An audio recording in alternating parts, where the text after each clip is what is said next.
The message read, "You're next." I stared at my phone, my heart pounding in my chest. It felt like the walls were closing in. What had I gotten myself into? This wasn't just a story anymore. It was a warning. Alexander Rothwell, the philanthropist, the golden billionaire, was in prison. That I was starting to realize his empire wasn't falling apart. It was just beginning to unravel. The message was chilling, but it wasn't enough to stop me. I had to keep digging. I wasn't the only one who wanted to know the truth about Project Sovereign. That I was now the only one who knew how dangerous this story could get. Marie was still missing. The records from Project Sovereign were still untouched. Rothwell's arrest, a mere distraction. I could feel the weight of something bigger in the air. Something darker. I made a call. A contact inside the FBI. Someone I'd worked with before, David Rourke. "Evelyn, you need to be careful." His voice trembled over the line. He had always been calm, but now he sounded rattled. "What are you talking about?" I asked. "The evidence. It wasn't just stolen. It was tampered with." "What do you mean?" "The FBI has been sitting on information that could clear Rothwell." "You're digging into the wrong thing." My stomach sank. What? I had it all. The fraud, the offshore accounts, the fake community projects. And now, it was all a lie. "David, tell me everything." David didn't hesitate. "Rothwell's not the mastermind here. He's just the frontman." The call went quiet. I couldn't breathe. "Who's behind it?" I whispered. "You won't believe me. It wasn't just Rothwell pulling the strings. There was someone much more powerful behind it all." David hesitated again, the words dragging out like a rope tied too tight. "It's connected to the government. Evelyn, the ones who wanted Rothwell out of the picture. They needed a fall guy." I could barely comprehend what he was saying. "Who?" "I can't say more. Just you're not fighting a billionaire anymore. You're up against the highest levels of power in Washington." I didn't have time to digest David's warning. I had one priority now.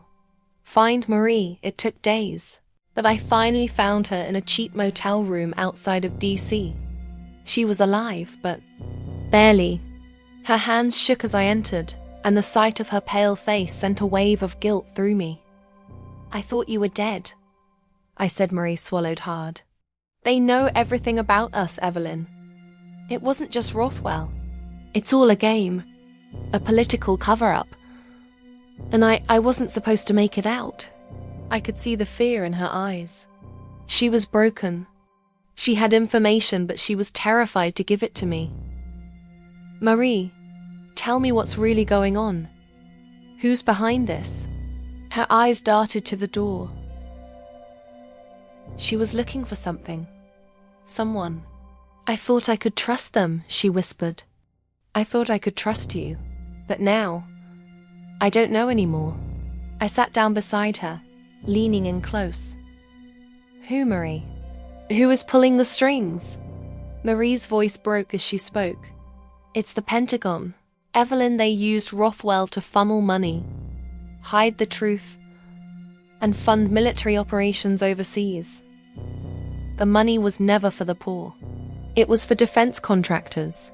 Arms deals disguised as charity."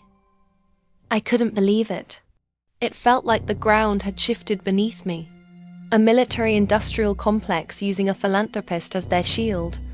Marie went silent for a long moment. I wasn't sure what she was going to say next. But when she spoke, her voice cracked. "They've been watching us, Evelyn. Watching everything. Rothwell was the pawn. And you're just another threat to them." The pieces were starting to fit together. But there was one thing still missing. "What is Project Sovereign, Marie?" She leaned in, almost in a whisper. "It's a cloaking device, a system to hide millions in military spending. It was never supposed to get out of Rothwell's hands. But someone's been pulling his strings from the start." I took a step back. What had I just uncovered? a cloaking device for government funds, funneled through charity, tied to weapons contracts and defense deals. I was in over my head, and then I heard it knock, knock, knock. I froze, a muffled voice. "Evelyn, you need to leave. Now." It was David, my FBI contact. Marie's face went white. "They found us." I didn't have time to react before the door slammed open. A tall, dark figure filled the doorway. A man in a suit, his face partially obscured by a hat. "You've been asking the wrong questions," he said, his voice calm but menacing. And before I could move, I heard, "You've been warned, Evelyn." The game was never just about Rothwell. It was much bigger than I ever imagined. Marie was right. I wasn't just chasing a billionaire's downfall, I was up against an entire system. And the most dangerous part? The real mastermind was still in the shadows.